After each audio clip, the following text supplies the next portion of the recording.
महिला वर्गाला आपल्या आजच्या जागतिक महिला दिनाच्या आरोग्यदायी शुभेच्छा. आता तुम्ही सगळे म्हणाल की आरोग्यदायी शुभेच्छा म्हणजे काय, त्याच्यातल्या पण आता आरोग्य म्हटलं की नखशिखांत आरोग्य असतं ना, म्हणजे नखापासूनचे केसापर्यंत असं आपण आरोग्य म्हणतो. तर म्हणून तुम्हाला जागतिक महिला दिनाच्या तुमच्या पायाच्या नखापासून ते डोक्यावरची शेवटचा केस टिकेपर्यंतच्या शुभेच्छा. कारण पूर्वी मला असं वाटायचं की महिलांना टक्कल पडत नाही, आणि आता ज्यावेळी 10,000 किंवा त्याच्यापेक्षा जास्त 90 सेंटर्स आपले झालेले, Netherland, Germany, Dubai, Russia, Australia आणि पूर्ण भारतभरात एवढ्या सगळ्या सेंटर्स मध्ये, इथं आमच्या एक सेंटर ओनर पण आहेत, स्मिता मॅडम पण इथं आलेले आहेत. तर तुम्ही जर हे सगळे सेंटर्स बघितले आणि त्या ठिकाणी आलेले जर सगळे पेशंट आणि हे बघितलं, तर आता हे वाक्य मी बदलायला सुरुवात केलेली की मला पूर्वी वाटायचं की महिलांना टक्कल पडत नाही, पण आता तुम्हाला एक काळजीपोटी सांगावंसं वाटतं की महिलांना सुद्धा टक्कल पडतंय.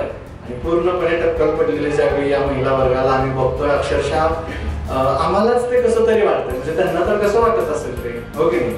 मग आपण काही गमतीजमतीत असं का होतंय इथून सुरुवात करूयात. मला असं वाटतं की आजचं जे आपण खास चर्चासत्र इथे सगळेजण गप्पा मारणार आहोत, तुमच्या सगळ्या प्रश्नांना माझ्याकडे दिलखुलास उत्तर आहे. तुम्हाला कोणतीही शंका वाटली तरी ती विचारा, पटकन विचारा, किंवा मग त्याच्यानंतर सुद्धा तुम्ही ती विचारू शकता. आणि हे सगळं करत असताना आपण बघूयात हळूहळू एक एक टप्प्यानुसार बघूयात की काय नक्की घटना अशा घडत चाललेल्या आहेत की आपलं सौंदर्य हे जे आपल्या केसांवरती डिपेंड आहे, आणि ते केस म्हणजे जो आपल्या डोक्याचा मुकुट आहे, बरोबर, एक नॅचरल क्राउन आहे प्रत्येक लेडीला मिळालेलं. म्हणजे ब्युटी स्पर्धेमध्ये एखादं बक्षीस मिळाल्यानंतर ते मिस वर्ल्ड, मिस युनिव्हर्स याचा कसा एक सुंदर क्राउन वरती चढवला जातो, हो की नाही. तसा देवाने आणि निसर्गाने दिलेला नॅचरल क्राउन कोणता आहे आपल्या डोक्यावरचा, तो म्हणजे केस. आणि बट ऑब्विसली हा जो नॅचरल क्राउन आहे तो आपण टिकवला पाहिजे, डोक्यावरचे केस आपण सुंदर राखले पाहिजे. मग त्याच्या गमती बघूयात की नक्की का ते गळतात आणि कशा सुरुवात होतात. तर सगळ्यात पहिली आणि महत्वाची गंमत म्हणजे तेल लावण्याची चुकीची पद्धत. म्हणजे आजपर्यंत एवढ्या रुग्णांमध्ये ज्यावेळी आम्ही बघितलो की का केस गळतात किंवा महिलांचे केस गळतात, त्याच्या पाठीमागची कारण काय असते, आणि म्हणून जे आमच्याकडे आता हजारो केस पेपर्स तयार झालेले आहेत, त्या हजारो केस पेपर्स मध्ये आलेल्या केस टेकिंग मधून सगळ्यात महत्वाचा भाग काय झाला, आणि तो महत्वाचा भाग म्हणजे तेल लावण्याची चुकीची पद्धत. तर बघूया आपण कशी असते म्हणजे पद्धत आपल्याकडे. चला, आपण कसं तेल लावतो, बरोबर असं घेतो आणि असं भरभरून लावतो. आणि आपल्याला उद्या अंघोळ करायची असेल तर आपण आज काय करतो, आजच तेल लावतो आणि भरभरून रात्री झोपताना आपण तेल लावतो. मग दुसऱ्या दिवशी अंघोळ करताना आम्हाला केस धुवायचं असतं की तेल धुवायचं असतं, आम्हाला केस नसतात धुवायचे, आम्हाला काय धुवायचे असतं, तेल धुवायचं असतं. त्यामुळे जे काम स्वच्छ पाण्याने होणार होतं किंवा एका शॅम्पूच्या पुडीवरती होणार होतं, त्याच्यासाठी किती लागतात, 2 शॅम्पूच्या पुड्या लागतात. आणि तरी सुद्धा डोक्याचं तेल निघत नाही, आणि म्हणून आम्ही अजून भरभरून शॅम्पू लावतो. आणि मग त्या बाथरूम मध्ये पडलेले एवढे सगळे केस बघून आम्हाला आता परत वाटतं आता हे 15 दिवस आंघोळ नको. म्हणजे ऑटोमॅटिकली तो आतून एक फिलिंग येतं की आता लवकर आंघोळ नको, एवढे केस जर गळायला लागले तर नंतर काय होईल. म्हणून पहिल्यांदा आपण लक्षात घेतलं पाहिजे, जर आपण काय बदललं पाहिजे तर पहिली आपली केसांना तेल लावण्याची पद्धत बदलली पाहिजे. तुमच्या घरामध्ये जर तुळशीचं वृंदावन असेल तर त्या तुळशीच्या वृंदावनाला तुम्ही 15 दिवसातून, महिन्यातून एकदा पाणी घालता का, नाही. कसं घालता मग, रोज थोडं थोडंसं पाणी तुम्ही त्याला घालता. निलेश सरांनी एवढी सुंदर नक्षत्र उद्यान बनवलेलं आहे. आता या उद्यानाला जर सरांनी ठरवलं की 15 दिवसातून, महिन्यातून एकदा पाणी घालू तर टिकेल का होते, एवढं सुंदर हिरवंगार दिसेल का, नाही. या दिघीच्या डोंगरावरती सुद्धा निलेश सर रोज ट्रॅक्टरने पाणी घालतात. म्हणजे एवढं तर त्या कोणत्याही वनस्पतीला, झाडाला आपल्याला टिकवायचं असेल तर त्याला प्रेमाचं सिंचन हे डेली व्हावं लागतं. तसं सगळ्यात पहिलं असं होतं की आम्हाला आरशात तर बघायचंय, सकाळी उठल्यानंतर उठलो की पहिलं काम आपण काय करतो, सेल्फी बघतो. म्हणजे आता आरशे सुद्धा मोबाईल मध्ये शिफ्ट झालेले आहेत, त्यामुळे आणि तो मोबाईल सुद्धा चेहरा दाखवल्याशिवाय उघडत नाहीये. बऱ्याच जणांनी त्याला चेहऱ्याचे लॉक लावून ठेवले, आणि रात्रीचा मेकअप नीट काढला नसेल तर तो 4 वेळा चेहरा दाखवला तरी उघडत नाही.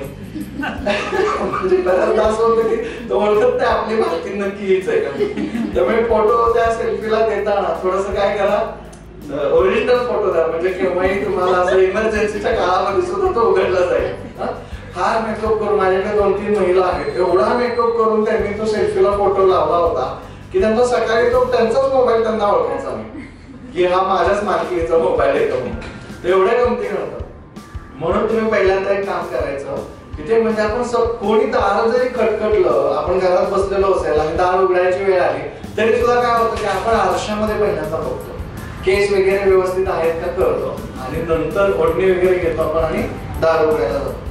म्हणजे साधं घरात तिसरा कोणीही व्यक्ती येणार असेल तरी सुद्धा आपण एवढं कॉन्शियस असतो, आपण एवढं आरशामध्ये बघतो, पण खरंच या आरशामध्ये आपण आपल्या केसांना तेवढ्या प्रेमाने बघतोय का. आणि बघत नसू तर मग ही वेळ आहे. आपल्या प्रत्येक इंद्रियावरती प्रेम करायला शिका, आपल्या केसांवरती प्रेम करायला शिका, आपल्या त्वचेवरती प्रेम करायला शिका, आपल्या शरीरावरती प्रेम करायला शिका. काय होतं की जोपर्यंत आम्ही प्रेमात पडत नाही कोणाच्या, तोपर्यंत आम्ही याच्याकडे बघतच नाही. बरोबर. आता निम्म्यापेक्षा जास्त जो महिला वर्ग आहेत, त्यांचं प्रेमात पडून लग्न होऊन 2 पिल्लं होऊन सगळं काय झालेलं, त्यामुळे त्यांना आता वाटतं आता कोण बघणार आहे आम्हाला, कोणीही बघणार नाहीये, म्हणून तुम्ही स्वतःही बघत नाही आहात. याच्यापेक्षा त्या आत्म्याला मोठं दुःख कुठलं असेल. देव हे देहाचे मंदिर किंवा आपला हा देह हे देवाचे मंदिर असं म्हटलं जातं. त्या आत्म्याला किती मोठं दुःख होत असेल की हा देह सुद्धा माझ्याकडे बघत नाहीये, दुसऱ्यांनी बघणं तर आमचीच गोष्ट आहे. म्हणून पहिलं काम, ज्याला ज्याला सौंदर्य पाहिजे त्याने पहिलं काम आयुष्यामध्ये लक्षात ठेवायचं की दुसऱ्यांसाठी नटू नका, दुसऱ्यांसाठी छान राहू नका. कोणासाठी नटायचं आपल्याला? स्वतःसाठी. कोणासाठी छान राहायचं आपल्याला? स्वतःसाठी. त्याच्यासाठी फार काही विशेष करावं लागत नाही. कॉलेजमधले तुमचे दिवस आठवा किंवा आत्ताचे दिवस आठवा, ज्या दिवशी तुम्ही सुंदर साडी नेसलेली असते, ज्या दिवशी तुम्ही चांगले कपडे घालून आलेला असता, तुम्हाला नेहमी कोणतेही काम सांगितलं की तुम्ही लगेच तयार असता, पुढे पुढे करत असता. ओके. आणि एखाद्या दिवशी जर तुम्ही खराब कपडे घातलेले असतील, थोडासा ड्रेस कुठेतरी थोडासा खराब असेल, तर आपण मागे मागे बसण्याचा प्रयत्न करतो. एवढंच नाही, एखादं काम सांगितलं तरी आपण पटकन पुढे येत नाही आणि फोटो काढायला तर अजून मागे असतो. एवढा बदल होतो. आत्मा तोच, शरीर तेच, आपणही तेच, पण आपल्या वागण्यात बदल झाला. कशामुळे झाला? आपण काय घातलं होतं त्याच्यावरून झालं. त्यामुळे तुम्ही कधी छान राहिला, छान घातलं की आपोआप तुमचा इनर कॉन्फिडन्स जो आहे तो काय होत जातो, वाढायला लागतो. आणि म्हणून स्वतःसाठी छान राहायचं, आपला स्वतःचाच मूड छान होतो. आपण जर काही छान केलं असेल, घातलं असेल, छान राहत असो की आपला स्वतःचा मूड छान राहतो. आणि म्हणून स्वतःची काळजी म्हणून आपण हे केलं पाहिजे.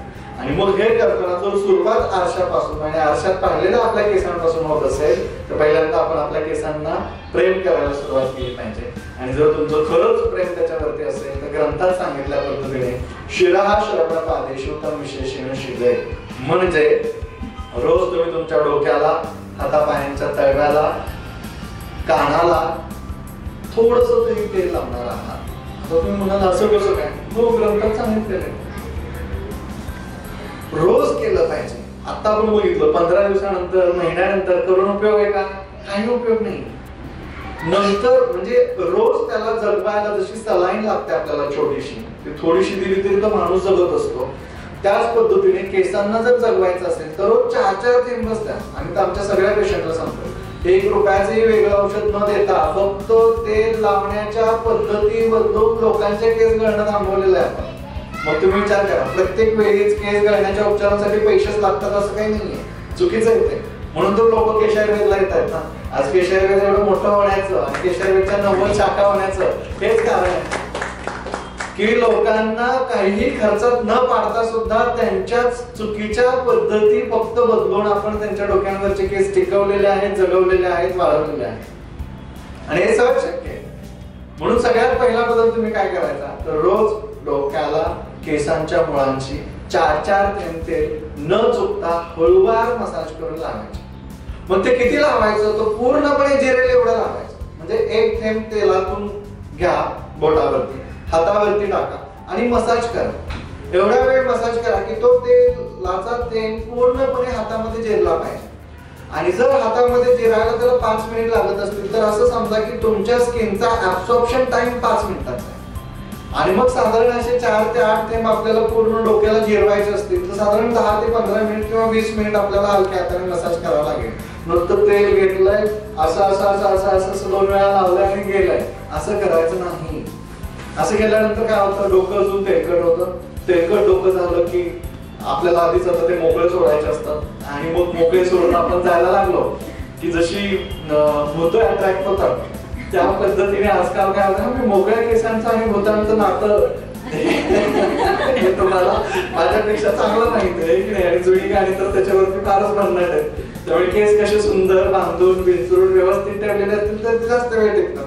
जास्त आपण मोकळे ठेवले तर काय होतं की बाहेरची डस्ट, बाहेरचं पोल्युशन, सगळं वातावरणातली सगळी प्रदूषित हवा ती त्याच्यावरती पटकन बसायला लागते. सरफेस एरिया वाढतो ना, जेवढा जास्त सरफेस एरिया तेवढं जास्त डस्टचं ऍब्सॉर्प्शन जास्त होणार. जेवढं जास्त ऍब्सॉर्प्शन होणार तेवढा जास्त डॅन्ड्रफ वाढणार. कधीही बघा, ज्यांचे केस जास्त मोकळे सोडलेले असतात त्यांच्यामध्ये डॅन्ड्रफचं प्रमाण कंपॅरेटिव्हली जास्त असतं. ज्यांचे केस व्यवस्थित छान रोजचे रोज बांधून विंचरून ठेवलेले असतात त्यांच्यामध्ये डॅन्ड्रफचं प्रमाण कमी असतं. आता आमच्याकडे अशी आहेत की एकदा वेळी घातली की 15 दिवस सोडतच नाही. त्यांच्या डॅन्ड्रफचं प्रमाण काय विचारू नका. तिथे म्हणजे त्या डॅन्ड्रफचे पप्पा मम्मी पिल्लं त्यांचे उवा लिखा सगळे सगळी त्यांची फॅमिलीच तयार झालेली असते. अशा कित्येक फॅमिली फोटोग्राफी सहित आमच्याकडे आहेत. म्हणजे आमच्याकडे जर लॅब मध्ये येऊन तुम्ही मायक्रोस्कोपिक अनालिसिस आणि फोटोज बघितले तर तुम्ही आश्चर्यचकित व्हाल. आम्ही त्यांचे पंजोबा आजोबा सांगू शकतो. एवढी मोठी लिस्ट आहे आमच्याकडे. म्हणजे उवा लिखांचे बरं का, एवढ्या त्या उभा लेखा, त्यांचे प्रकार, त्यांची घरं. कारण जिथे अस्वच्छता तिथे कृमी. साधा नियम आहे या जगातला सगळ्यात सोपा आणि साधा नियम आहे. जिथे अस्वच्छता असणार तिथे कृमी येऊन राहणार, तिथे जागा कृमींची तयार होणार आणि जिथे स्वच्छता तिथे लक्ष्मी. म्हणून आपल्याकडं केरसुणीला सुद्धा काय म्हटलं जातं, लक्ष्मी म्हटलं जातं. कारण तिचं सगळ्यात महत्वाचं काम आहे सौंदर्य करणं, स्वच्छता करणं. त्यामुळे जिथे स्वच्छता असते तिथे लक्ष्मीचा वास असतो. आणि म्हणून तुम्ही देहापासून, घरापासून, सृष्टीपासून आपल्या निसर्गातल्या प्रत्येक गोष्टीला स्वच्छ ठेवलं पाहिजे, सुंदर ठेवलं पाहिजे. आणि त्याची सुरुवात जर आपल्या स्वतःपासून करायची असेल तर कमीत कमी आपलं डोकं स्वच्छ पाहिजे. त्याचे 2 फायदे होतात. डोक्यात डॅन्ड्रफ नसेल तर डोक्यात पण डॅन्ड्रफ जात. आणि मग असं डोक्यात काही नाही की लाखाचं राहत की मग चांगले विचार येतात, सुपीक विचार येतात. नवऱ्याबरोबर भांडणं होत नाही, सासू बरोबर भांडणं होत नाही, घरातल्या बाकीच्यांबरोबर भांडणं होत नाही. आणि आपल्याच डोक्यामध्ये जर जगभराची सगळी ती सो कॉल कचरा भरलेला असेल, त्या पद्धतीचा डॅन्ड्रफ असेल, ओवा लेखा असतील, आपण इरिटेट असतो. बघा सायकोलॉजी कशी कळते बघा. आपण काय असतो, अस्वस्थ असतो, आपण इरिटेट होतो. आपण पटकन इरिटेट झालो की पुढच्याने सहजपणे जर एखादा प्रश्न विचारला असेल तर आपण वाकड्यातच उत्तर देतो.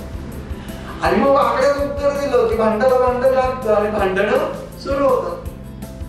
म्हणजे किती महत्वाचं आहे स्वतःचं स्वास्थ्य. म्हणजे आपण सतत डोकं खजवत असो, काहीतरी इरिटेशन होत असेल, काही होत असेल तर या गोष्टी मात्र येतातच येतात. आणि म्हणून आपण स्वच्छ राहिलं पाहिजे, सुंदर राहिलं पाहिजे. सुंदर डोक्यामध्ये सुंदर विचार सुद्धा लगेच यायला सुरुवात होतात. म्हणून 4-4 थेंब हलक्या हाताने पूर्ण डोक्याला मसाज केली पाहिजे. आणि मग रोज किंवा कमीत कमी 2 दिवसातून एकदा किंवा 3 दिवसातून एकदा स्वच्छ पाण्याने डोक्यावरून आंघोळ केली पाहिजे. शॅम्पू म्हणत नाहीये मी, स्वच्छ पाणी. पाणी हे क्षालन करणारं, स्वच्छ करणारं सर्वोत्तम द्रव्य. दुसऱ्या कुठल्याही गोष्टीची गरज नाही. साधी गंमत बघा, तुम्ही जेवढा महाग कपडा विकत घेता, जेवढा महाग ड्रेस विकत घेता, काय लिहिलेलं असतं त्याच्यावरती, यूज ड्राय क्लीन ओनली. बरोबर आहे. जेवढे महाग कपडे विकत घेता काय लिहिलेलं असतं त्याच्यावरती, ड्राय क्लीन ओनली. मग तुमचे एवढे महागडे केस आहेत, किती महाग आहेत, हेअर ट्रान्सप्लांट करायला विचारा. कमीत कमी 1 ते 2 लाख रुपयाला एवढी ट्रान्सप्लांट जातं. अख्खा ट्रान्सप्लांट करायचं असेल तर 5 लाख रुपये तरी लागतात चांगल्या पद्धतीने करायला. म्हणजे आता तुमच्या डोक्यावरती जे आहे त्याची व्हॅल्यू किती आहे, कोटीमध्ये. लाखो रुपये व्हॅल्यू त्याची. आपल्याला काय होतं, कधी कधी ज्या गोष्टी आपल्या जवळ असतात ना त्या जोपर्यंत आहेत तोपर्यंत त्याची व्हॅल्यूच नसते. आम्हाला लहानपणी एवढीच माहिती, आजीने केस काढून दिली की त्याच्यावरती फुगे घ्यायचे. काही लोकांना त्या केसांची व्हॅल्यू म्हणजे फुगे मिळणे इथपर्यंत एवढीच वाटते, एवढीशी नाहीये ती. म्हणजे जर ते सुद्धा मिळतं तर त्याची व्हॅल्यू किती आहे याचा विचार करा. आणि मग एवढे व्हॅल्यू असणारे केस आपण तेवढे जपतोय का? आणि जर महागड्या कंपन्यांना फक्त ड्रायक्लीन करायला सांगितलेलं आहे तर आपण एवढे महागडे केस त्यांना एवढा शॅम्पू लावला पाहिजे का? होते काय, जेवढा जास्त शॅम्पू तेवढा जास्त फेस, जेवढा जास्त फेस येणार तेवढा जास्त कपडा लवकर झिजतो, स्वच्छ टिकतो, पण काय होतो लवकर झिजतो. त्यामुळे तो दिसायला सुंदर दिसतो पण त्याची क्वालिटी काय होते, डॅमेज होते. तीच गोष्ट घडते, तुम्ही शॅम्पू लावून बघा, जेवढा जास्त शॅम्पू लावणार त्या दिवशी डोकं स्वच्छ झालेलं असतं पण 3 दिवसानंतर अजून डबल स्पीडने डॅन्ड्रफ येतो. कारण त्या त्वचेचा, भूमीचा, केशभूमी म्हणजे शेती, त्या शेतीमध्ये जर जास्तीत जास्त रासायनिक खतं टाकली तर ती जशी त्याची सॉइल खराब होणार आहे, मातीवरची खराब होणार आहे, तो एक लेअर खराब होणार आहे, पीक थोडा वेळ जोमानं येणार आहे पण कंपॅरेटिव्हली पुढच्या पिकाला, त्याच्या पुढच्या पिकाला ती सॉइल व्हॅल्यू कमी होत गेल्यामुळे, न्यूट्रिशन कमी होत गेल्यामुळे फायनली काय होणार आहे, त्या जमिनीचा पोत ढासळणार आहे आणि पुढचं पीक चांगलं येणार नाही. सेम कंडिशन घडते. एकदा डाय लावून बघा, परत डाय लावावा लागतो की नाही? जे हेअर कलर करतात, हेअर डाय वापरतात, त्यातला ही स्पष्ट कल्पना आली असेल की तुम्ही एकदा हेअर डाय लावला तर काय करावं लागतं, नंतर परत सतत हेअर डाय लावावा लागतो. म्हणून मी नेहमी म्हणतो की दारू पिणाऱ्यांसाठी आणि डाय लावणाऱ्यांसाठी, म्हणजे दारू सोडण्याची सर्वोत्तम वेळ काय, पहिलाच घोट न घेणं, सवयच न लावून देणं, पहिल्यांदाच ती न पिणं. तसं डाय सुद्धा लावू नये. जर तुम्हाला ती सुरुवातच नाही तुम्ही केली तर तुम्हाला मी तुमचे केस नॅचरली ठेवता येणार आहेत. पांढरे होऊ लागले असतील तर आयुर्वेदिक उपचारांनी ते काळे करता येणार आहेत. पण पांढरे झाल्यानंतर जर तुम्ही म्हणजे डाय लावायला सुरुवात केली तर त्यांचं पांढरं होण्याचं प्रमाण अजून काय होतं, वाढतं आणि वाढतच जातं. मग ते कंट्रोल मध्ये राहत नाही आणि मग तुम्हाला सतत असं आर्टिफिशियल पेंटिंग करून घ्यावंच लागणार आहे. म्हणजे बरेच उपचार असे वाढलेले आहेत. काही जण आर्टिफिशियल पेंटिंग करतात, म्हणजे कलर लावतात, डाय लावतात. काही नंतर ते केस छान दिसण्यासाठी इस्त्री करतात, आयर्निंग करतात, स्ट्रेटनिंग करतात, आयर्निंग करतात. ते स्ट्रेटनिंग आणि आयर्निंग केलेले केस कधी बघितले का?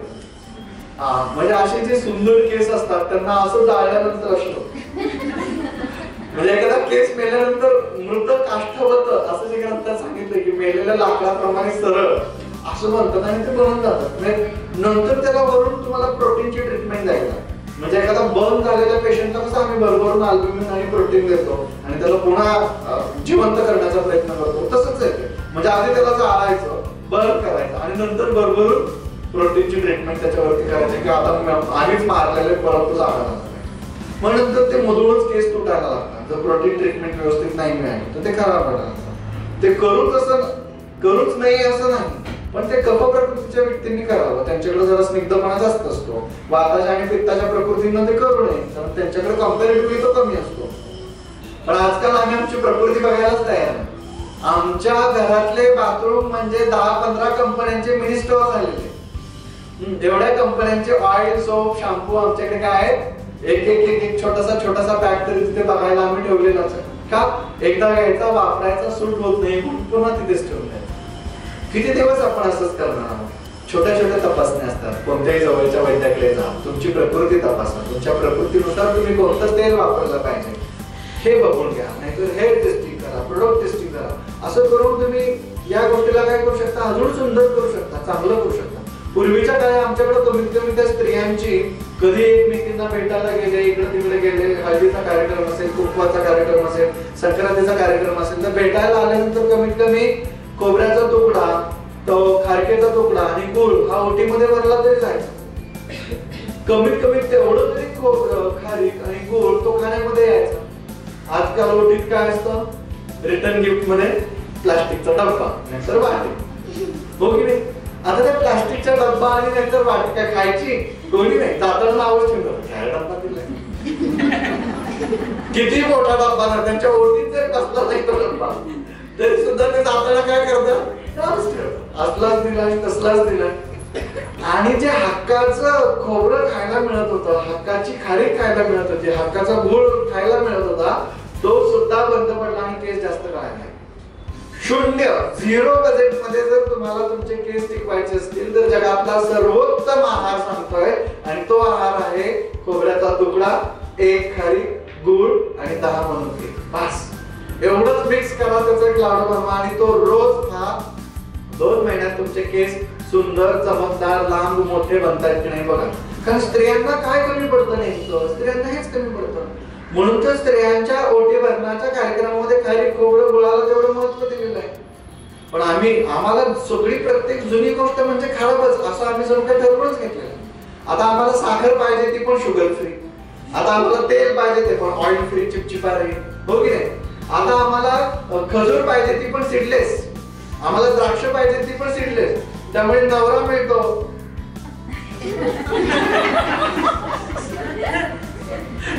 सीडलेस. माणसं मिळत आहेत माणूस की विरहित.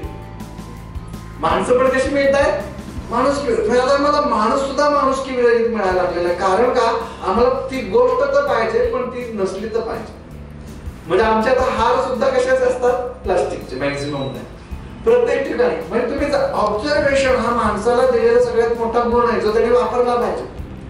आज बघा पुण्यामध्ये जर तुम्ही वेगवेगळ्या ठिकाणी फिरायला लागला, सासवडच्या बाजूने स्वारगेटच्या तिथून जायला प्रयत्न करा, जे अगदी ओरिजिनल सुंदर 8-8, 10-10, 20-20, 50-50 वर्षाची 7 वड म्हणून जे सासवड असं नाव पडलं होतं, ती सगळी वडाची झाडं तोडून टाकलेली आणि सिमेंटचे वड तयार केलेले, पण त्यांना कलर दिलेला आहे प्रत्येक ब्रिजच्या.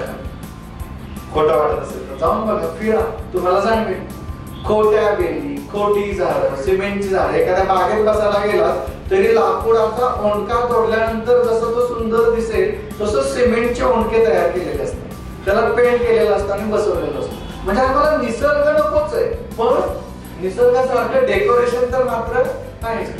आम्हाला ओरिजिनल निसर्ग नकोय, ती ओरिजिनल झाडं नकोय आणि त्या पद्धतीची झाडं तर मात्र आम्हाला करायची. आणि हे सगळं आपल्याला असं करायचं, आर्टिफिशियल सौंदर्य आणायचं, माणूस विरहित माणसं आपल्याला निर्माण करायची.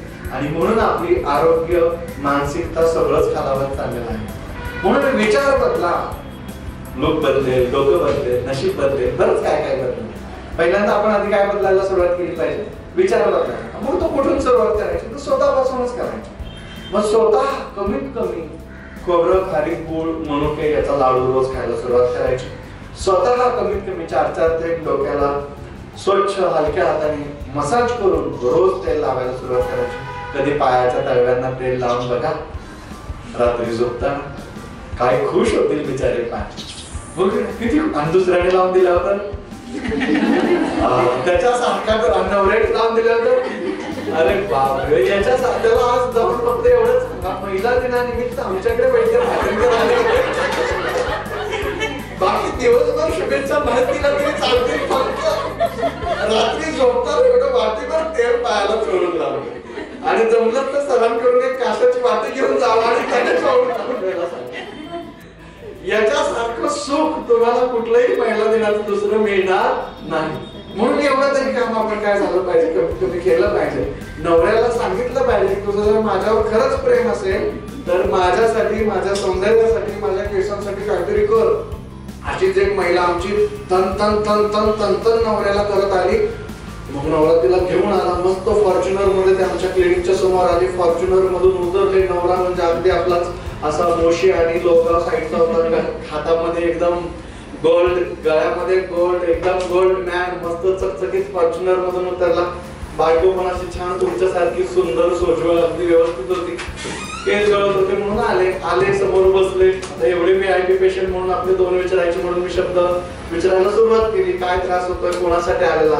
नवऱ्याने असं अभोनकडे त्यांच्या कटाक्ष टाकला. मला कळालं की पेशंट आजचे हे आपले. मग त्यांना विचारायला सुरुवात केली काय होतंय. तर त्या एकदम त्या त्रस्त होऊन, वैतागून सांगायला सुरुवात केली. काय सांगू डॉक्टर तुम्हाला, माझे एवढे केस गळतात, एवढे केस गळतात की मी हैराण झालेले, असं होतं तसं होतं. तिने सगळे प्रश्न सांगायला सुरुवात केली. मी आमच्या सिस्टीमनुसार, आमच्या पद्धतीनुसार त्यांना सगळं वेबसाईट दाखवली, माहिती सांगितली, सगळी सिस्टीम दाखवली. त्यांना सांगितलं तपासणी 40 रुपये होतात, कन्सल्टिंग 40 रुपये होतात. मग ही तपासणी केली तर त्याचे वेगळे 250, ती तपासणी केली तर त्याचे 250, प्रोडक्ट टेस्ट, ही टेस्ट, सगळे टेस्ट सांगितले. ते एवढं साधारणतः किती म्हटलं 2-2.5 हजार रुपयापर्यंत तपासण्या होतील जर सगळ्याच करायच्या ठरवल्या तर. नाहीतर काय 250 रुपयाच्या छोट्या तपासणीत पण काम सुरू होतं. एवढा वेळ गप्प बसलेले हे मनाचे आपले गोल्ड मॅन आता कुठे बोलायला सुरुवात केला ते म्हणजे हे बघा डॉक्टर साहेब, काय होईल नाही होईल तेवढा खर्च करा, असतील नसतील तेवढ्या तपासण्या सगळ्या करून घ्या, पण माझ्या बायकोचे केस गळणं थांबलं पाहिजे.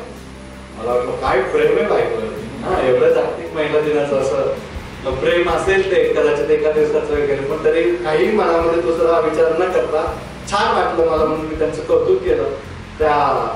त्यांच्या सौभाग्यवतींना आमच्या केशव डिपार्टमेंट मध्ये पाठवलं. इथं जसे सरांनी वेगवेगळे डिपार्टमेंट आणि मल्टी स्पेशालिटी हॉस्पिटल केलं नाही, ते सगळे तज्ञ येतात, वेगवेगळ्या क्षेत्रातले ते सगळे तज्ञ येऊन छान आपापली चिकित्सा करत असतात. तसं आमच्याकडे साधारण 6 सेक्टर आहेत. मुलांचा वेगळा, बुद्धिस्मृती एकाग्रता वर्धनाचा वेगळा, गर्भाशयावरती कामाचा वेगळा, स्त्रियांचा वेगळा, नेत्राचा वेगळा, ओव्हरऑल पॅरालिसिसचा वेगळा, किडनी फेल्युअरचा वेगळा, असे छोटे छोटे. तर मी आपलं त्यांना आमच्या केशव डिपार्टमेंट मध्ये पाठवलं. म्हटलं जावा तिकडे तुमची प्रॉपर सगळी तपासणी करून घ्या. मग तिकडे असिस्टंट डॉक्टर होते, त्यांनी त्यांची केस टेकिंग तपासणी इथे सुरू केली. आता VIP व्यक्ती, गळ्यात हातात एवढं सगळं सोनं मळवलेलं आहे. मग म्हटलं यांना असं मोकळं कसं सोडायचं ना, म्हणून मी आपलं त्यांच्याशी 2 मिनिट बोलत होतो आणि आपलं सहज आता विषयाला सुरुवात करायची. म्हणून मी म्हटलं की सर मला फार छान वाटलं की तुम्ही एवढ्या पटकन या तपासणीसाठी आणि खर्चासाठी तयार झाला, कारण तसा आयुर्वेदच एकूण नवीन विषय, त्याच्यातल्या आमची भारतातली पहिली, त्याच्यात टेस्टिंगचा खर्च एवढा म्हटलं की लोक आजकाल तयार होत नाहीत हो.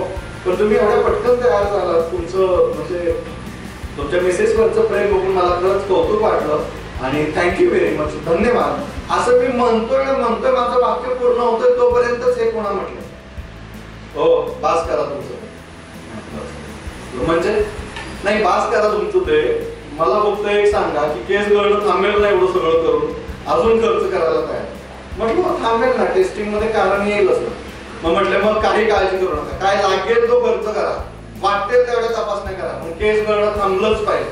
मला परत वाटलं किती प्रेम ना बायकोवर. ते म्हणले तसला काही विचार करू नका, ते ताटात येणारे केस पहिले बंद करा. त्यांचं जे इंटेन्शन होतं पूर्ण याच्या पाठीमागचं ते काय होतं की ते जे ताटात केस येत आहेत रोज जेवताना ते त्यांना अस्वस्थ करत होते आणि हे बिलकुल नाही आले पाहिजे असं त्यांना वाटत होतं. आणि म्हणून त्यांनी पहिल्यांदा ते बंद करा म्हणून एवढा सगळा 8 तास केला होता. त्याच्यामुळे हेअर टेस्टिंग मध्ये ते एवढ्या गमती जमती करतात, म्हणजे एवढ्या ठिकाणी आम्ही जातो, एवढ्या ठिकाणी ती व्याख्यान होतात, प्रत्येक ठिकाणी तिथे काहीतरी मस्त गंमत झालेली असते. मागे एकदा मी धुळ्याच्या ठिकाणी व्याख्यानाला गेलो होतो, असंच तुमच्यासारखं व्याख्यान चालू होतो, फार मोठं जवळपास प्रचंड 500-1000च्या गर्दीमध्ये लोक होती आणि मस्त व्याख्यान रंगलं, फार बराच वेळ झालं, सगळी टेस्टिंगची तिथे जरा वेगळा विषय होता, त्यामुळे टेस्टिंगची पूर्ण डिटेल माहिती दिली होती. एक महिला कोपऱ्यात बसली होती, बराच वेळ वाट बघत होती की माझं व्याख्यान कधी संपतंय, मला कधी भेटायला येतं. आता माझंही लक्ष गेलं, जसं तुमच्याकडे बघतो तसं लक्षात येतं की कोणाला तरी बाबा भेटायचं. व्याख्यान झालं, लोक भरपूर आली, भेटली, तरी ती महिला भेटल्याशिवाय काय हालत नाहीये असं दिसलं. मग त्यांनी तिकडूनच पुढवत होता की 1 मिनिट पाहिजे, फक्त 1 मिनिट पाहिजे. मी म्हटलं ठीक आहे, यांच्याशी जरा बोलणं झालं व्यासपीठावरच्या मंडळींची की तुम्हाला वेळ देतो. मग व्यासपीठाच्या मंडळींवरचं बोलणं झालं, अर्धा तास त्याच्यात निघून गेला आणि मग सगळं निवांत झालं. मग त्या जवळ आलं, म्हटलं सर थोडंसं बाजूला येतं, मला एक महत्वाचा विषय बोलायचा. म्हटलं काही बोलत की म्हटलं काही अडचण नाहीये. नाही म्हटलं तरी एक महत्वाचा विषय, थोडंसं बाजूला येतात. म्हटलं ठीक आहे, आम्ही थोडंसं बाजूला गेलो. म्हटलं तुम्ही म्हटलं होतं ते हेअर टेस्टिंग होतं तुमच्याकडे. म्हटलं हो होतं की नाही, खरंच केस तपासून मिळतात. म्हटलं हो मिळतात की काय नाही, आजकाल ह्यांच्या शर्टावर रोज 2 केस येतात.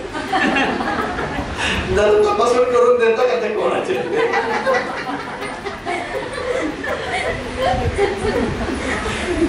म्हणजे व्याख्यान एखादा वैद्य किती मेडिकल परिभाषेत देत असतो, पण तरी सुद्धा पेशंट त्यांना जे पाहिजे तेच घेतात. म्हणजे आम्ही कितीही पोट फिटकीने केस टिकवण्यासाठी केस वाचवण्यासाठी काय उपचार केले पाहिजेत हे जरी सांगत असलो तरी आमचा महिला वर्ग मात्र काय करतो, त्यांना जे पाहिजे तेवढंच ऐकत असतो, तेवढेच नोंद करत असतो, तेवढ्याच साठी भेटत असतो. म्हणून आपण या सगळ्या गोष्टीतून ज्या आहेत किंवा या ज्या गमती जमतीतून आहे आपण आरोग्य शिकवलं पाहिजे. सगळ्यात महत्वाचं काय आहे की आपलं आरोग्य. आजकाल बघा ना तुम्ही, PCOD मुळे केस गळत आहे, किती पेशंट आहे, थायरॉइड मुळे केस गळत आहे, पाळीच्या तक्रारीमुळे केस गळत आहे, अजून काय वजन वाढलंय म्हणून केस गळत आहे, वजन कमी झालंय म्हणून केस गळत आहे. पहिलं बाळ होतं त्यावेळी एवढे केस होते, दुसऱ्या बाळाला एवढीच आहे, फोटो घेऊन येतात. ज्या ज्या स्त्रियांना पाळीच्या तक्रारी आहेत त्या त्या स्त्रियांचे केस गळणारच आहेत आणि त्या गळतात. त्यांना पाळीच्या तक्रारी नीट करायच्या नसतात, पण केस गळणं पहिलं थांबवायचं असतं. कसं शक्य आहे? देवाने स्त्रीला स्त्री म्हणून जर कुठला वेगळा अवयव दिलेला असेल तर तो आहे पहिला गर्भाशय. आणि ज्या ज्या स्त्रीचा गर्भाशय चांगला ती स्त्री चांगली. ज्या ज्या स्त्रीचा गर्भ आजकाल तर 35-40लाच गर्भाशय काढून टाकण्याची फॅशन येऊ लागली. विकृती आहे, अंग सुद्धासारखं होतं, बांध पडायला लागते, केस गळायला लागतात आणि पूर्ण म्हणजे एवढ्या सुंदर देवाने दिलेल्या देहाचं माध्यम व्हायला फार वेळ लागत नाही. आणि म्हणून स्त्रीचं जर सर्वोत्तम काही चांगलं असलं पाहिजे तर ते आहे तिचं गर्भाशय. कारण तेवढं एकमेव अवयव देवाने तिला दिलेला आहे की ज्याच्यामुळे तिला स्त्री असं म्हटलं जातं. बाकीचे तर सगळे अवयव पुरुषासारखे आहेतच तिचे. आणि म्हणून पहिल्यांदा कोणाला जर तुमच्या मुलीला तुमच्या घरामध्ये फॅमिलीमध्ये इतर कोणाला जर गर्भाशयाशी निगडीत पाळीच्या तक्रारींशी निगडीत काही प्रॉब्लेम्स असतील तर पहिल्यांदा ते सॉल्व्ह केले पाहिजे. ते सॉल्व्ह केले तर त्यांची चिडचिड आपोआप कमी होणार आहे, त्यांचं केस गळणं आपोआप कमी होणार आहे, त्यांच्या चेहऱ्यावरती तेज येऊ लागणार आहे, रक्त जे कमी होत चाललेलं आहे ते रक्त त्यांचं जागे होणार आहे, आपोआपच त्यांच्यामध्ये फ्रेशनेस येणार. तुम्हाला वेगळं काय करायची गरजच नाही. पाळीच्या तक्रारी याच्यावरती फक्त म्हणजे दिल्ली गव्हर्नमेंटला माझ्या 13 मुलाखती सिलेक्ट केल्या. वसुंधरा कम्युनिटी रेडिओ तर्फे प्रत्येक कम्युनिटी रेडिओज मध्ये त्याने त्या स्प्रेड केलेल्या. त्यातली म्हणजे एक गंमत म्हणून सांगतो फक्त, गणिताचं म्हणून पाळीचं गणित अशी एक फार गाजलेली माझी मुलाखत आहे. त्या मुलाखतीमध्ये स्त्रियांचं पाळीचं गणित मी सांगितलं. म्हणजे साधारणतः वयाच्या 15व्या वर्षी जर एखाद्या स्त्रीला पाळी येत असेल आणि साधारणतः अप्रॉक्सिमेटली 45 वर्षापर्यंत ती टिकत असेल तर मध्ये साधारण बघा तुम्ही 30 वर्ष तिची पाळी काय होते चालू झाली. आता जर एक स्त्री पूर्वीच्या काळी पाळीच्या वेळी काय व्हायचं, तिला बाजूला बसवलं जायचं. ती सासू सुद्धा एवढी कडक सासू असायची पण कमीत कमी तेवढे 4-5 दिवस तरी त्याचा तांब्याचा ग्लास म्हणजे पाण्याचा तांब्या आणायची आणि त्याच्या समोर आदळायची आणि म्हणायची डोस एकदाच. म्हणजे पाणी सुद्धा तिला काय मिळायचं, जागेवरती मिळत होतं. म्हणजे किती सुख होतं. 5 दिवस कमीत कमी त्या मासिक पाळीच्या कारणासाठी का होईना पण तिला विश्रांती मिळत होती. ती त्या ठिकाणी बसून होती, तिला जेवण जागेवरती येत होतं, पाणी जागेवरती येत होतं, घरात कुठल्याही भांड्यांना देवाला कशालाही स्पर्श करण्याची तिला मुभा नसायची, मंदिरात जायचं नाही काही नाही. पण यामुळे होत काय होतं, बाकी सगळं सायकोलॉजिकल एस्पेक्ट बाजूला ठेवा, बाकी सगळं शिवता शिवत त्याच्यात ती बाजूला ठेवा, देव थोतांड सगळं बाजूला ठेवा. वैद्यकीय एस्पेक्ट बघा की एक केनं प्रकारेण त्या आपल्या महिलेला पूर्वीच्या काळी कमीत कमी 4 ते 5 दिवस काय होत होतं, विश्रांती, हक्काची विश्रांती मिळत होती आणि ती बसून काढत होती अक्षरशः 5 दिवस. महिन्याला 5 दिवस बसून काढले तर महिन्याला किती झाले, 5 म्हणजे वर्षाला किती झाले, 60 म्हणजे किती महिने झाले, 2 महिने. वर्षाला 2 महिने बसून काढले तर 30 वर्षात किती महिने बसून झाले, 60 महिने. म्हणजे किती वर्ष बसून काढली, 5 वर्ष. विचार करू शकतो, हक्काच्या रजा आहेत तुमच्या, निर्विकारमध्ये कळवा असं आपण 5 दिवसाची सुट्टी तरी एवढी चांगले विचार काय बदल झाला. संडेला सुट्टी घेऊन तुम्ही काय करणार आहे, काही नाही. विचारांमध्ये बदल झाले पाहिजे. इंग्रजांनी जे आपल्यावरती त्यांच्या सिस्टीम नुसार लादलेलं आहे ना ते बाजूला पडलं पाहिजे. अमावस्येला सुट्टी पाहिजे, पौर्णिमेला सुट्टी पाहिजे, कारण चंद्राचं रिलेशन चेंज व्हायला लागलेलं असतं, त्याच्यामुळे आपल्या देहातली मानसिकता बदलायला लागलेली असते. तो चंद्र तिथे बसून अख्ख्या समुद्राचं जर पाणी हलवण्याचं सामर्थ्य त्याच्यामध्ये असेल तर तुमच्या अंगातलं पाणी कमी जास्त करत नसेल का, तो नक्कीच करतो. त्यामुळे आपल्याकडे एकादशी आहे, पौर्णिमा आहे, अमावस्या आहे, त्यानुसार आपले सणवार आहेत, त्यानुसार आपल्या बाकीच्या गोष्टी ठरलेल्या आहेत. म्हणून सुट्ट्या सुद्धा तशा असाव्यात असं मला वाटतं. भारतीयांना त्यांच्या सणवारानुसार सुट्ट्या असाव्यात. नाहीतर आता गणपती बसले की कॉन्व्हेंटच्या पोरांची परीक्षा सुरू होती. बघा तुम्ही, आपली दिवाळी आली की त्यांची परीक्षा सुरू होती. म्हणजे कशा पद्धतीने आपल्या सिस्टीमला स्पॉइल केलं जात आहे, कशा पद्धतीने आपली एकूणच जी राहण्या करण्याची सगळीकडचा जो आनंद आहे तो कसा गिरवून घेतला जातोय, याच्याकडे तुम्ही थोडीशी डोळे उघडे ठेवून बघायला सुरुवात केली की तुम्हाला सांगायला लागेल की भरपूर अस्पेक्ट मध्ये आपल्याला तिथे काम करणं काय गरजेचं आहे. फ्लो काहीतरी लावून तो अडवायचा, काहीतरी तिथं कपच लाव, काहीतरी तिथे वेगवेगळे आजकाल निघालेले बरेच प्रोडक्ट्स आहेत जे तुम्ही आता ऐकून असाल. रशियामध्ये तर टॅम्पून वापरले जातात. टॅम्पून म्हणजे असं एक छोटस असतं. आजकाल ते सैराट मध्ये आजची सुद्धा त्या टॅम्पूची जाहिरात करते. कधी कधी असं वाटतं की जाऊन यांना पत्र लिहून व्यवस्थित माहिती सांगावी, कारण ते टॅम्पून एवढीच असतं, ते त्या योनी प्रदेशी आतमध्ये ठेवून दिलं जातं. दिवसभर तो फ्लो अडवला जातो आणि संध्याकाळी टॅम्पून बाजूला काढायचा आणि तो सगळा फ्लो तिथे जातो. हा जो फ्लो वेगावर जो तिथे घडतोय तो कॅन्सरचं प्रमुख कारण आहे त्यात सांगितलेलं आहे. आणि म्हणून गर्भाशयाचे कॅन्सर वाढलेले आहेत, म्हणून स्तनाचे कॅन्सर वाढलेले आहेत, स्तन्याशयामध्ये गाठी निर्माण व्हायला लागलेले आहेत. आज स्त्री म्हणून आपण आपल्याच या आरोग्याकडे बघणार आहोत की नाही बघणार आहोत? का मॉडर्न बनण्याच्या नादामध्ये आपण आपलं स्त्रीत्व पण हिरावून घेणार आहोत? आता आपली सोनाली बेंद्रे सुद्धा कॅन्सर साठी झडते लगडते आणि डोक्यावरचे सगळे केस गेलेले आहेत. आता तिने ते फोटो सुद्धा शेअर केले, तुम्ही बघता या सगळ्या गोष्टी. मग दीर्घकालीन सुखासाठी तात्कालीन सुखांचा त्याग करा असं आयुर्वेदिक ग्रंथांमध्ये सांगितलेलं आहे. म्हणजे जी छोटी छोटी सुख असतात ना, सुखासाठी सुखाचा त्याग करणं सर्वोत्तम सूत्र आहे. त्यामुळे दर महिन्याला अशा पद्धतीने आपण विश्रांती घेतली पाहिजे. सकस आहार आता जो मी सांगितला त्या पद्धतीचा घेतला पाहिजे. आपल्या आरोग्याकडे आपण लक्ष दिलं पाहिजे.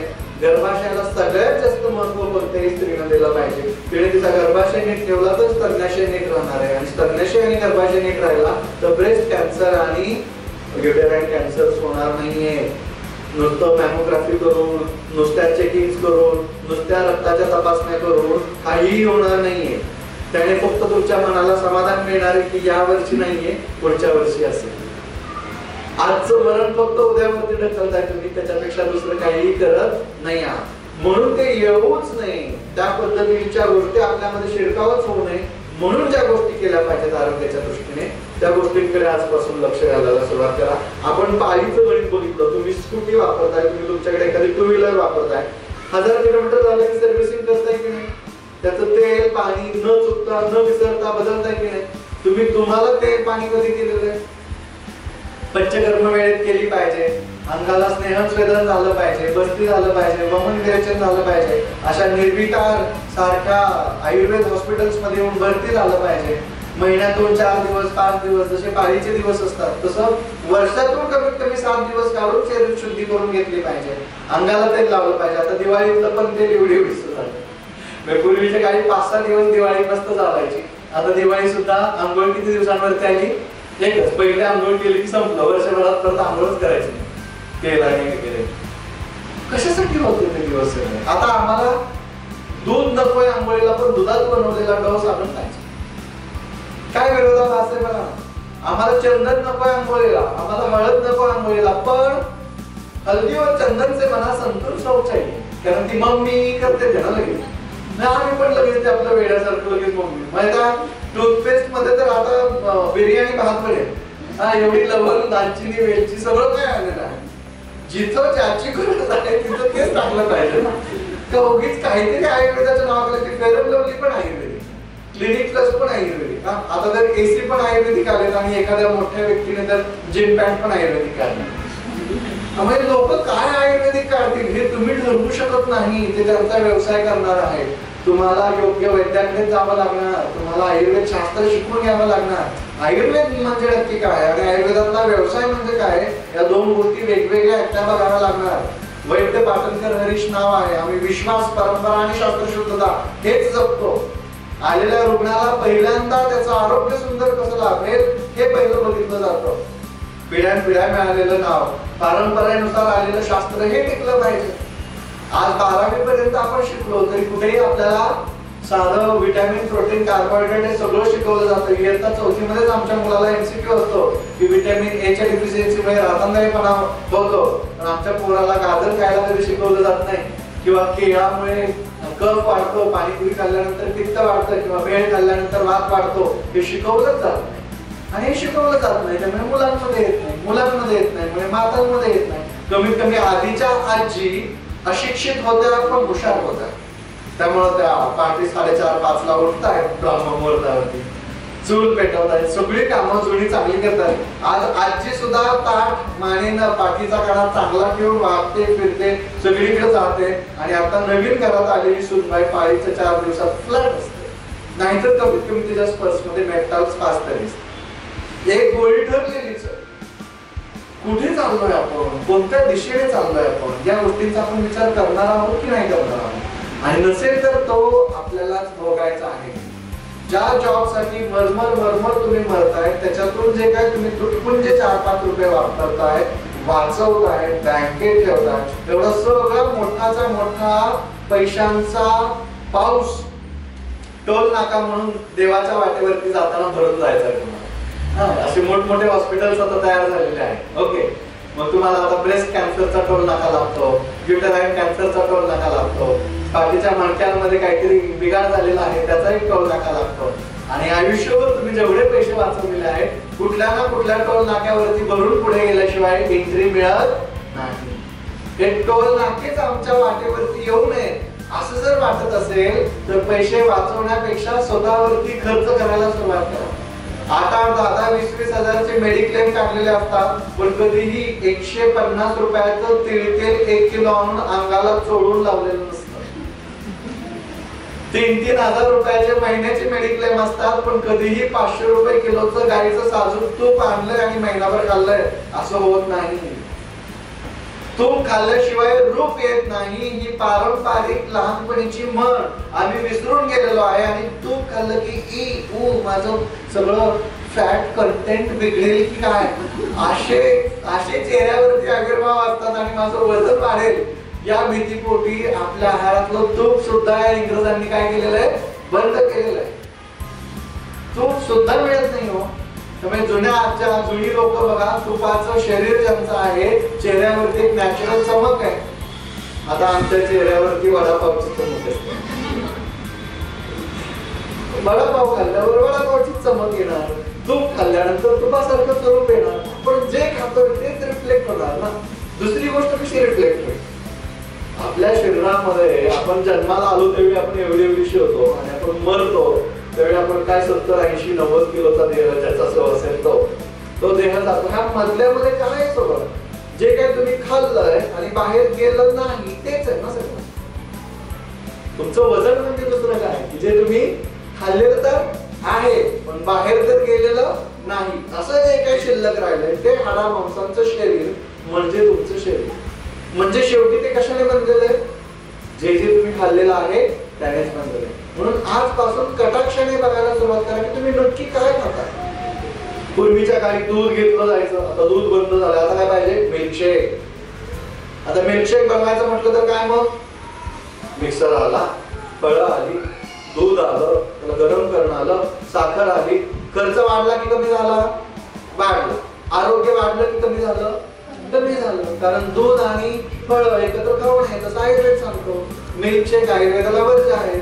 आंबा आणि आमरस सोडला तर बाकीचे मिल्कशेक आयुर्वेदाला अलाउड नाहीये. आणि मग त्वचा रोग होतात, कुष्ठरोग होतात, चेहऱ्यावरती पिंपल्स येतात. आणि मग आपण परत विचारायला येतो डॉक्टरांना की मला हे कसं काय जमतं. जुळून आम्हाला करायचंच नाही. साधा वरण भात केला किती सुंदर लागतो, किती मस्त लागतो, पण आता तो नाहीच आहे. आम्हाला कसा करायचा आता, मसाले भात भरभरून इकडून तिकडून बिर्याणी हे ते काय काय काय काय जगभराचं त्याच्यात सगळं टाकायचं आणि भात बनवायचा आहे. तो पचायला जड की हलका, त्रास कमी होतो की जास्त होतो, जास्त. विकत दुखणं, पैसे जास्त द्यायचे, पैसे जास्त घालवायचे आणि दुखणं विकत घ्यायचं. दुधाचं मिल्कशेक मध्ये रूपांतर हेच केलं, साध्या वरण भाताचं मसाले भातात रूपांतर हेच केलं. एवढंच काय, पायातल्या चपलीपासून बघावं. साधी जुनी चप्पल मस्त कातड्याची असायची, फ्लॅट असायची, चालायला वगैरे कसं वाटायचं, छान. ते कातडं सुद्धा अंगाला व्यवस्थित लागल्यामुळे कधीही त्याचा त्रास व्हायचा नाही. आता चप्पल सुद्धा कशी हाय हील्स, अशी उंच. म्हणजे ते चालताना जर त्यांच्याकडे बघितलं तर असे दोन उंच चालतात की असं वाटायला. बरं, तो चालण्याचा प्रकार तर एवढा कॉमेडी असतो की तो तुम्ही बघितला असेल आणि त्याच्यात जर कधी पडल्याच तर ते काय विचारूच नका. पण त्याचा आरोग्यावरती होणारा परिणाम बघा. की जे आम्हाला उंची वाढवण्यासाठी सँडल्स घालायचे असतील किंवा अजून छान दिसण्यासाठी सँडल्स घालायचे असतील किंवा अजून काय काय काय काय मिसकन्सेप्ट लोकांमध्ये टाकलेले असतात की इकडचा शेप चांगला बनतो, असं छान होतं, ते छान होतं म्हणून हाय हिल्स घाला. हे सगळे हाय हिल्स घालणाऱ्यांना पाठीच्या मणक्याचे आजार सुरू होतात. त्यांच्या मणक्यामध्ये कॅप करायला लागते. कारण कारण निसर्गानं जे पोस्चर दिलेलं आहे ते पोस्चर आपण पाळत नाही आहोत आणि त्याला आपण आता आर्टिफिशियल पोस्चर मध्ये रूपांतरित केलं. त्याच्यामुळे पाठीतला आकार चेंज व्हायला लागतो, पाठीच्या मणक्यामध्ये गॅप पडायला लागतो. आता मला सांगा, साधी चप्पल महाग की हाय हिल महाग? हाय हिल. हे आहे की नाही विकतचं दुसरं? आम्हाला प्रत्येक गोष्ट जी जुनी होती, सुंदर होती, चांगली होती, स्वस्त होती, ती मात्र काय नकोय. आणि कशी पाहिजे? महागडी पाहिजे आणि आरोग्य बिघडवणारी पाहिजे. म्हणून साधा जरी आपण विचार करायला सुरुवात केला की मी असं रोज काय काय करतोय की जे जुन्या परंपरेच्या विरोधी आहे, चुकीचं आहे, महाग आहे. लोणी किती जणांनी काढलंय सांगा बरं इथं? मागच्या भरपूर नेलिस्तानांकडे चांगली नॅचरल टीम दिसते भरपूर येणारी. गुड, कौतुक वाटलं मला. लोणी काढलं गेलं पाहिजे, विरजण घातलं गेलं पाहिजे, त्या पद्धतीचं दूध लोणी आपल्याकडे मिळालं पाहिजे. कृष्णाला आपला एवढा मोठा पहिला सत्याग्रह करावा लागला ना. आता ते आधुनिक क्रांतिगिरी कृष्णाने शिकवले ना आपल्याला अशा पद्धतीने करायची. लोणी तूप आणि दुधासाठीच केली ना, तर दुसऱ्या कोणत्या गोष्टीसाठी केली नाही. ते खाण्यात आलं पाहिजे. ज्या गोष्टी आपल्या आहारात पाहिजे त्या गोष्टी आहारामध्ये आल्या पाहिजे. त्या गोष्टींसाठी जे आपण लक्ष दिलं पाहिजे ते लक्ष आपण दिलं पाहिजे आणि त्या पद्धतीचा आपण पाठपुरावा जो आहे तो सगळा केला पाहिजे. हे सगळं तुम्ही करायला सुरुवात केली सकाळी उठल्यापासून रात्री झोपेपर्यंत. म्हणजे दात घासण्यापासून पूर्वीच्या काळी आम्हाला आठवतं की जेव्हा आम्ही दात घासायचा नवीन नवीन ब्रश घेतला होता, एवढे दात घासले होते, एवढे दात घासले होते की रक्त यायला सुरुवात झाली. नवीन ब्रश ना. आणि नंतर ब्रश आपण एवढा वापरतो की नंतर जो त्याचे पूर्ण जे ब्रशचे ब्रिसल्स जे असतात ते सगळे खराब होईल. आता हीच गोष्ट पूर्वीच्या काळी लिंबाचं किंवा अर्क नेक्रोध कधी रंज कुटुंबारिकम असं नावाचे सांगितलं. आज मी रशियामध्ये जातोय, अमेरिकेत जातोय, वेगवेगळ्या देशांमध्ये जातो, एवढीचं लिंब काष्ट $20 वगैरे मिळतं. म्हणजे कमीत कमी 200 रुपयाला मिळतं. आणि लोक ते लिंब काष्ट घेतात, दात घासतात, पुन्हा कट करतात, पाण्यामध्ये ठेवतात, परत दुसऱ्या दिवशी घेतात, दात घासतात, पुन्हा कट करतात, पाण्यात ठेवतात. लोक म्हणतात एकच काष्ट कसं काय कट करून वापरता तुम्ही एक ब्रश 2-2 महिने नाही वापरत हा पाण्यात गोज करून. मग एक काळी वापरली म्हणून काय बिघडतं? दरवेळी नवीन तोडायची गरज नाहीये. जेवढा भाग वापरलाय तेवढा तोडायचा ठेवायचा, पुन्हा तो दुसऱ्या दिवशी तोड. मग असं ते एक 15-15 दिवसाची त्यांनी ती लाकडं लावून ठेवलेली असतात सुंदर पद्धतीने. 200 रुपयाला ब्रश येते, नॅचरल ब्रश म्हणून. आपल्याकडे नाही. आम्ही सगळ्या आमच्या चांगल्या पद्धती होत्या. आता बघा लहान लहान बाळांचे आईचा जास्त वेळ त्या बाळाला दवाखान्यात घेऊन जाण्यातच जातो. असं का होतंय? कारण त्या बाळाची नाळच ॲलोपॅथिक दवाखान्यात तोडली जाते. तिथे एकदा ती तोडली की तिथेच अटॅच होते, ते आईवडिला अटॅचच होत. त्यामुळे मला बरोबर ते नेलेच करतो, मला स्कोप आहे. मला असं नेहमी वाटतं की आईवडिलाच्या हॉस्पिटल्समध्ये पहिल्यांदा काय झाले, डिलिव्हरीची सेंटर्स आहे. आयुर्वेदिक पद्धतीने नॅचरल डिलिव्हरी त्या बाळाची इथे झाली आणि आयुर्वेदिक हॉस्पिटल्स मध्ये त्याची नाळ तोडली गेली तर ती आयुर्वेदिक दवाखान्याला चिटकून जाईल कॅन्सर. आज ती तिकडे तोडली जाते म्हणून ती तिकडे चिटकून राहते आणि मग तिथून पुढे काय ते आपलं पिल्लू जवळपास 10-15 वर्षाचं होईपर्यंत आपल्याकडे येतच नाही. कारण ते मग दात बिघडले, मग पोट बिघडलं, मग हे झालं, मग ते झालं आणि सगळी त्याला ॲलोपॅथिक औषधं सुरू होत आहेत. त्या अँटीबायोटिक्सने आणि त्याने सगळ्या त्या मुलाच्या लहान मुलाच्या पोटाची आणि दाताची वाढ लागते. छोटी छोटी मुलं केस गळणारे, केस पिकणारे आम्ही पाहतो. आता कोल्हापूरमध्ये माझ्याकडे एक पेशंट आला होता, 12-15 वर्षा वयाचा मुलगा होता, पूर्ण केस पांढरे झाले. म्हटलं काय बाबा काय झाले पांढरे वगैरे केस? नाही झाले म्हटलं. एवढं आई वडील होते सोबत, त्यांच्याशी चर्चा केली तर तो मुलगा रोज दूध भात मीठ टाकून आणि असं सगळं चुकीचं विरुद्ध आहार मिल्कशेक वगैरे त्याला रोज लागायचं. या सगळ्या गोष्टीचा परिणाम असा झाला की त्याच्या शरीरामध्ये मिठाचं प्रमाण वाढलं. अजून कोणकोणत्या गोष्टींमुळे लहान मुलांचं मिठाचं प्रमाण वाढतं? आता वेफर्स खाणं, लहान मुलं ऐकत नाही, कुरकुरे पाहिजे, वेफर्स पाहिजे, असं सगळं चटपटीत आणि नमकीन खाणं जेवढं आहे, जेवढं पॅकबंद फूड आहे, पॅकबंद फूड मीठ टाकल्याशिवाय बनत नाही. त्याच्यात अत्यंत प्रमाणात प्रिझर्वेटिव्ह असतं. 1 ग्रॅम मीठ 60 ग्रॅम पाण्याला धरून ठेवतं. हे सगळे जे जास्त प्रमाणात मीठ घालून ते असे प्रिझर्वेटिव्ह असणारे वेफर्स, कुरकुरे, लेस हे ते जे सगळे पदार्थ खात असतात त्या मुलांमधलं ऑल ओव्हर बॉडीतलं मिठाचं प्रमाण वाढतं. आयुर्वेदामध्ये मीठ ते वली खाली ते अंधारा सांगितलेला आहे. त्याच्यामुळे केस पिकायला लागतात, केस पांढरे होतात आणि मिठाचं प्रमाण वाढलं की केस पांढरे होतात. आणि पेशंट म्हणून ती मुलं आजकाल 10-12, 15-15 वर्षाची मुलं केस पांढरे होतात म्हणून येतात आमच्याकडे हरितकी नावाचं साधं सोपं औषध आहे. त्या एकाच औषधात मी त्यांना बरं करतो. खरं तर 3-3 महिने ते औषध दिलं की बरे होतात. कारण हरितकी पंचरसा अलवणात वराबरम वगैरे असं श्लोकांमध्ये सांगितलेलं. उपचार आहे तो, उपचार नाहीये तसं नाही, पण त्याच्यासाठी 2 रुपये तुम्हाला मोजावे लागणार आहेत ना. त्या मुलाचं स्वास्थ्य बिघडलं जाणार आहे ना. त्यापेक्षा तो आजारीच पडू नये म्हणून आम्ही जर लक्ष घेतलं थोडंसं आम्ही महिला वर्गाने, कारण स्त्री ही आरोग्याची देवता आहे. खरं तर स्त्री ही पूजनीय आहे. महिला शक्ती एवढी मोठी आहे की तिने जर मनात ठरवलं तर घरात नवरा सुद्धा आजारी पडायची काय मिसाल. देहाचा जो टॅक्स आहे तो रोजचा रोज पेड केला पाहिजे. देहाला जी विश्रांती मिळाली पाहिजे ती त्या वेळी मिळाली पाहिजे. त्याच्याशी निगडीत ज्या ज्या गोष्टी आहेत त्या गोष्टी तुम्ही केल्या पाहिजे. याच्याकडे जर तुम्ही बघायला सुरुवात केली, त्याकडे जर तुम्ही वेळ द्यायला सुरुवात केली तर तुम्हाला फार पटकन आरोग्य मिळणार आहे. आरोग्य म्हणजे फार काही मोठी भव्य दिव्य गोष्ट नाहीये. छोट्या छोट्या गोष्टीतून आरोग्य मिळतं. साधी तुळस घ्या, घरासमोर लावलेली असेल, सुंदर असेल, महिला वर्गाने जाऊन तिची रोज 15 मिनिट सेवा केली, भरभरून तुम्हाला ऑक्सिजन मिळणार आहे. ऑक्सिजन मिळाल्यामुळे तुमचं रक्त शुद्धी होणार आहे. रक्तशुद्धी मिळाल्यामुळे पाठीच्या तक्रारी निघून जाणार आहे. पाठीच्या तक्रारी निघून गेल्यामुळे पाठीचं कणा, मणक्याची दुखणी, सगळे थायरॉइड पासून सगळे प्रॉब्लेम बरे होणार आहेत हळूहळू. साधी एक तुळस. मॉडर्न सायन्स सगळं तर तुळशीच्या मागे लागलेलं आहे, ते शिकण्यासाठी, समजून घेण्यासाठी. आणि आम्ही आमच्या तुळशीला विसरायला लागलो. कधी आम्ही लावलंच लग्न तिथं तर लागायचं पूर्वीच्या काळी, हो की नाही, दिवाळी तर तुळशीच्या लग्नामध्ये. आता तेही करत नाही. बाळकृष्णाची तिची भेट घालून देते.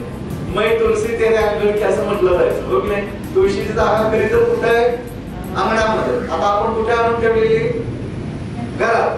घरात पण गॅलरीत. त्यातले तर गॅलरीत ठेवलेल्यांचं मी नशीब म्हणतो, त्यांनी गॅलरीत तरी ठेवली. बाकीच्यांनी ती कुठे आणून ठेवलेली, घरात. तुळस ही घरात ठेवण्याची गोष्ट नाहीये. त्याच्या पाठीमागे शास्त्र आहे, त्याच्या पाठीमागे काही परंपरा आहे. काही गोष्टींकडे आपण लक्ष दिलं पाहिजे. अंगणामध्येच ती का असावी, त्याच्या पाठीमागचे काही कथा आहेत. कधी परत गेले सरांनी बोलवलंच तर ते सांगेल. म्हणजे मी तुलसी ते अंगण असं का म्हटलेलं आहे तेही कळेल. म्हणून जिची जागा अंगणात आहे तिला अंगणातच ठेवा, म्हणजे बाहेरच्या तुळशी घरात येत नाही. लक्ष्मी येते म्हणून तिचं बाहेरच्या बाहेरच लग्न लावा. हा, दरवर्षी लावा. तिची जी इच्छाशक्ती आहे, मानसिक स्वास्थ्य आहे ते टिकवलं पाहिजे. आपल्या सगळ्याच परंपरा काय अशाच तयार झालेल्या नाहीये.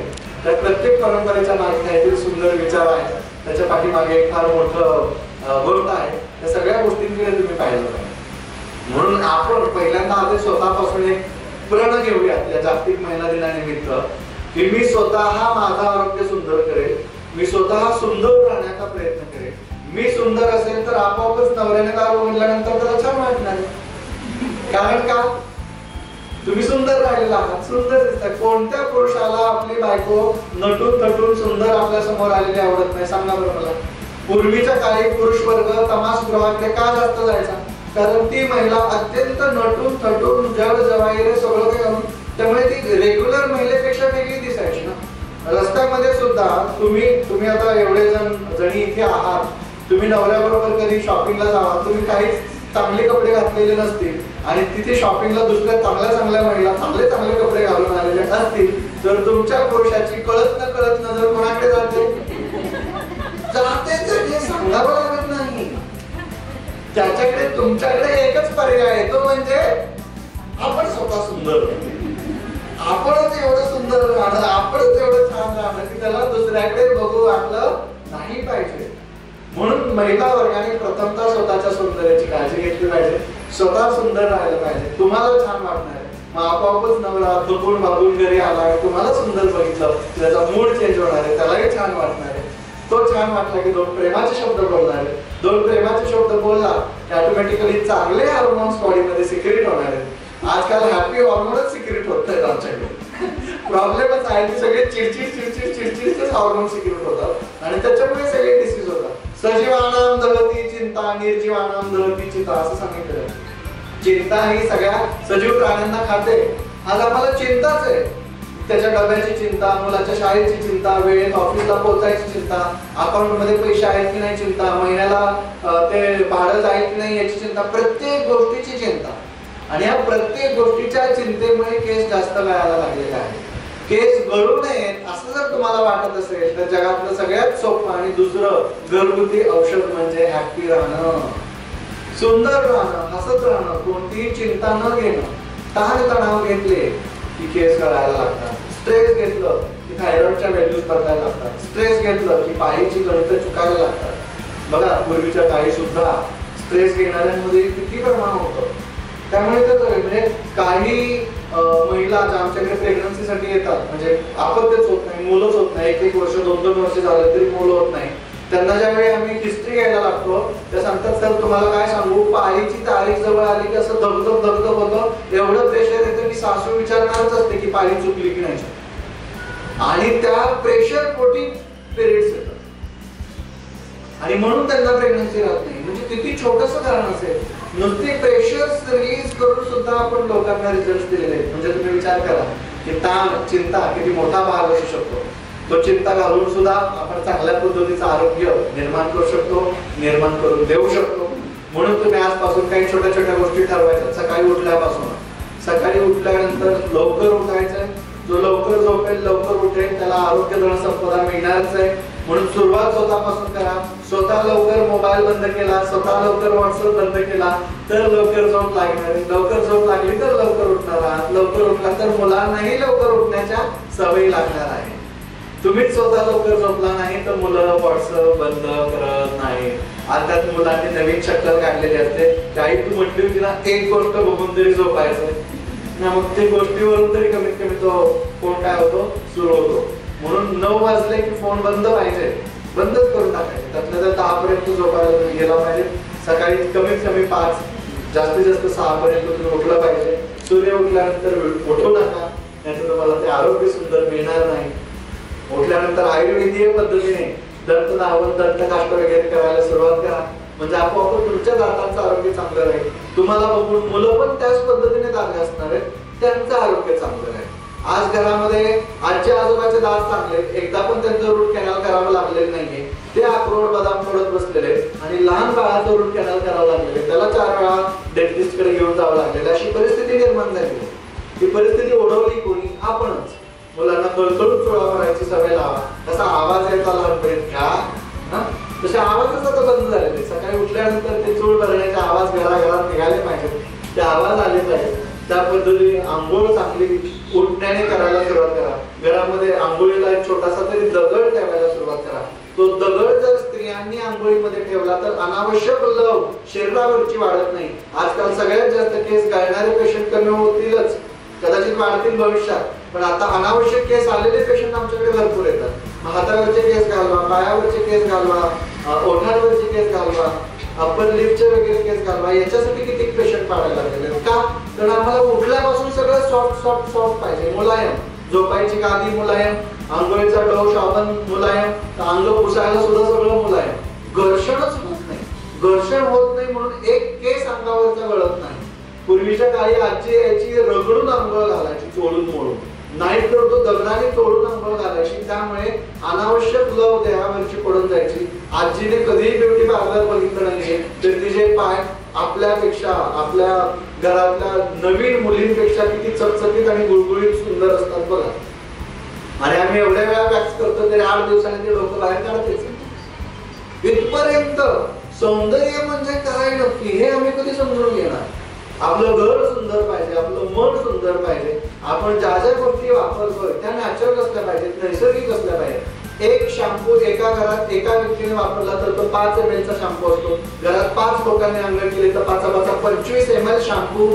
आणि तो एक शॅम्पू धुवायला 10 लिटरचं पाणी मिनिमम जरी पकडलं तुम्ही तरी 25 ml चा शॅम्पू धुवायला 250 ml चं पाणी लागतं. 250 ml चं पाणी एका घरातून जर त्या गटारीमध्ये गेलं तर अशा एका घरातल्या 250 ml च्या गटारी, नुसता इथला एरिया बघितला तरी 1 लाख घरं आहेत. 1 लाख गुणे 250 लिटर म्हणजे 250 लाख लिटर पाणी इथल्या जवळच्या नदीमध्ये जात आहे, जे सगळं गटारीचं पाणी जात आहे. आणि मग आमच्या निलेश सरांना सगळी टीम गोळा करून ती स्वच्छ करायला, त्याच्यावरचं सगळं काहीतरी करायला जावं लागतं.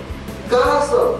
तुम्ही सुंदर राहिलेलं चालतात आणि तुमच्या निसर्गाने, तुमच्या नदीने, तुमच्या नाल्यांनी सुंदर राहण्याचा हक्क नाहीये. फक्त स्वतःपुरतं सौंदर्य बघू नका, एवढं स्वार्थी होऊ नका. आजकाल आपल्याकडे एक जवळ छोटीशी विहीर पण नाहीये, छोटीशी नदी पण नाहीये की जिचं पाणी आपण सहज पिऊ शकतो. आपल्या मुलांना नदीमध्ये बागडायला सोडावा, आंघोळीला सोडावा अशी सुंदर नदी राहिलेली नाहीये 50 किलोमीटरच्या पेरीपेरीमध्ये. आपलं सौंदर्य छान राहिलं पाहिजे आणि निसर्गाचं सौंदर्य ओरबडून घेतलं पाहिजे. हा हक्क कोणत्याही निसर्गाने आपल्याला दिलेला नाहीये. निसर्गाचंही सौंदर्य आपण तेवढंच सुंदर मेंटेन केलं पाहिजे. त्यामुळे साबणावरून जर आपण उठण्यावरती शिफ्ट झालो, शॅम्पू वरून जर आपण शिकेकाईवरती शिफ्ट झालो, तर ती शिकेकाई पाण्यात गेली तरी पाण्याला स्वच्छ करते, पण ती पाण्याला खराब करत नाही. उठणं पाण्यात गेलं तरी ते मातीचा पोत सुधारतंय, पण ते soil pollution, water pollution, air pollution काहीही करत नाहीये. म्हणून हा तास नव्हे, ही चळवळ आपण उभी केली पाहिजे. आपण सगळ्यांनी मिळून घरातून स्वतःपासून बदलायला सुरुवात केली पाहिजे. मी आयुर्वेदाचा अंगीकार करणार, मी आयुर्वेदिक उठणं वापरणार, मी आयुर्वेदिक साबण वापरणार, मी आयुर्वेदीय पद्धतीने केस धुणार. माझे केस टिकणार सुद्धा आहेत ना. उलट आयुर्वेदाचा वापर केल्यामुळे सगळ्या गोष्टी सकाळी उठल्यापासून रात्री झोपेपर्यंत सुंदर, स्वच्छ आणि आयुर्वेदीय पद्धतीने करायच्या ठरवल्या तर तुम्ही प्रथम सुंदर व्हा, मग तुमचं घर सुंदर होईल, तुमचे नातेवाईक, तुमचे मित्रमैत्रिणी, तुमचा परिसर स्वच्छ होईल, तुमच्या नद्या आणि एकूणच ही वसुंधरा सृष्ट होईल. जागतिक महिला दिनानिमित्त या पृथ्वी मातेला, पृथ्वी महिलेला, या वसुंधरेला जागतिक महिला दिनाच्या सौंदर्याच्या मी शुभेच्छा देतो आणि माझे 2 शब्द थांबवतो.